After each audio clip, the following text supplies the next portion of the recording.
നമസ്കാരം. മലയാളി വാർത്തയിലേക്ക് സ്വാഗതം. പിണങ്ങി നിന്ന രമേശ് ചെന്നിത്തലയെ അനുനയിപ്പിക്കുന്നതിൽ ഹൈക്കമാൻഡ് വിജയിച്ചിരിക്കുന്നുവെന്ന് സൂചന. കഴിഞ്ഞ ദിവസമാണ് മുഖ്യമന്ത്രി പ്രഖ്യാപനം ഹൈക്കമാൻഡിൽ നിന്ന് ഉണ്ടായത്. ദില്ലിയിൽ വെച്ചായിരുന്നു ആ പ്രഖ്യാപനം നടത്തിയത്. ഹൈക്കമാൻഡ് പ്രതിനിധികൾ ദില്ലിയിൽ വാർത്താസമ്മേളനം വിളിച്ചാണ് ആ പ്രഖ്യാപനം നടത്തിയത്. പ്രഖ്യാപനം വന്നതോടുകൂടി രമേശ് ചെന്നിത്തല അസ്വസ്ഥനാവുകയായിരുന്നു. വി ഡി സതീശനെ മുഖ്യമന്ത്രിയായി പ്രഖ്യാപിച്ചയുടൻ തന്നെ രമേശ് ചെന്നിത്തല ഹൈക്കമാൻഡിനെ അതൃപ്തി അറിയിച്ചു. താൻ സീനിയോറിറ്റിയുള്ള ഒരു നേതാവായിരുന്നു. മുഖ്യമന്ത്രി സ്ഥാനം തന്നിലേക്ക് വരുമെന്നാണ് പ്രതീക്ഷിച്ചത്.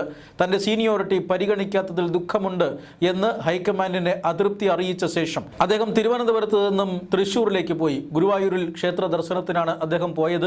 ഇന്ന് രാവിലെ ഗുരുവായൂരിൽ അദ്ദേഹം മാധ്യമപ്രവർത്തകരെ കണ്ടിരുന്നു. എല്ലാ മലയാള മാസവും 1-ാം തീയതിയും ഗുരുവായൂർ ദർശനം നടത്തുക തൻ്റെ പതിവാണ്.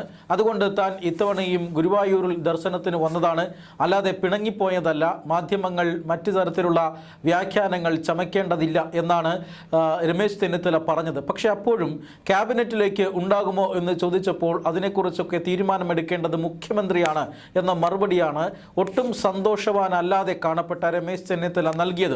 എന്ന് പറഞ്ഞാൽ രമേശ് ചെന്നിത്തലയുടെ അതൃപ്തി അത് വളരെയധികം പ്രകടമായിരുന്നു അദ്ദേഹത്തിൻ്റെ പ്രതികരണങ്ങളിൽ.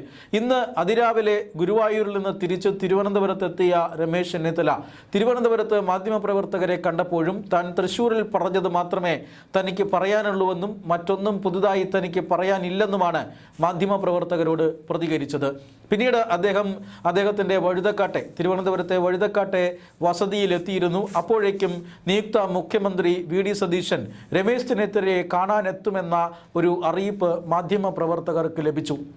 എന്നാൽ വി ഡി സതീശൻ എത്തുന്നതിന് മുമ്പ് രമേശ് ചെന്നിത്തല അവിടെ നിന്നും ഒരു ബന്ധുവിനെ കാണാനെന്ന് പറഞ്ഞ് യാത്രയായി. അതോടുകൂടി മുഖ്യമന്ത്രിയുടെ സന്ദർശനം മുടങ്ങി.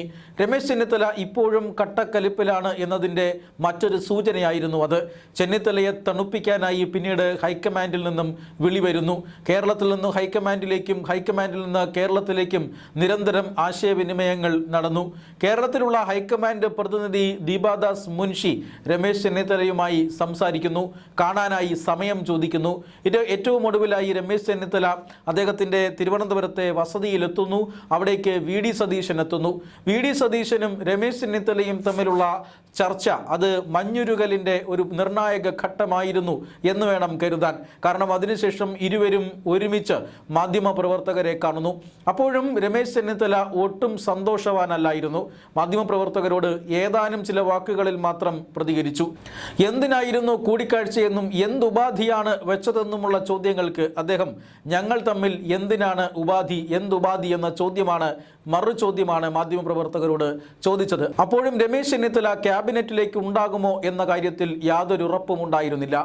പിന്നീടാണ് AICC പ്രതിനിധി ദീപാദാസ് മുൻഷി രമേശ് ചെന്നിത്തലയെ നേരിട്ട് കാണുന്നത്.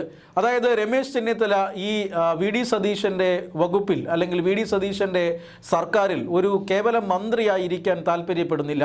അങ്ങനെ ആകണമെങ്കിൽ ക്യാബിനറ്റിൽ ഉണ്ടായേ തീരുവെങ്കിൽ ആഭ്യന്തര മന്ത്രിസ്ഥാനം തന്നെ വേണം എന്നായിരിക്കാം ഒരുപക്ഷെ രമേശ് ചെന്നിത്തല ഹൈക്കമാൻഡിന് മുന്നിൽ വച്ചത്.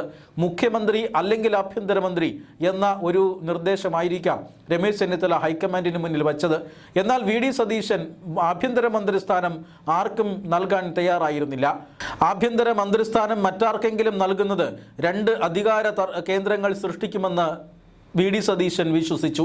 അതിൻ്റെ ഭാഗമായിട്ട് ഉടലെടുത്ത തർക്കം പക്ഷേ മണിക്കൂറുകൾക്കുള്ളിൽ അവസാനിച്ചു എന്ന് വേണം കരുതാൻ.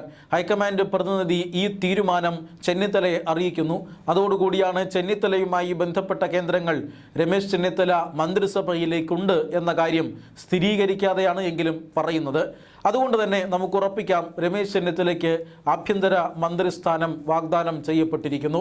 അതിന് തൊട്ടു പിന്നാലെ ADGP G ലക്ഷ്മണ അദ്ദേഹത്തെ സന്ദർശിച്ച് മടങ്ങുന്നതും നമ്മൾ കണ്ടു.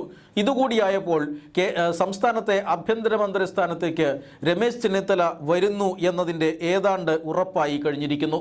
മന്ത്രിമാരുടെ എണ്ണത്തിലും മറ്റുമുള്ള ചർച്ചകൾ പുരോഗമിക്കുകയാണ്. നാളെ വൈകുന്നേരത്തോടുകൂടി മന്ത്രിമാരുടെ എണ്ണവും വകുപ്പുകളുമൊക്കെ ചർച്ച ചെയ്ത് തീരുമാനിക്കപ്പെടുമെന്നാണ് കരുതുന്നത്. ഇപ്പോഴെല്ലായാലും തിരുവനന്തപുരത്ത് UDFൻ്റെ നേതൃയോഗം ആരംഭിച്ചിരിക്കുന്നു.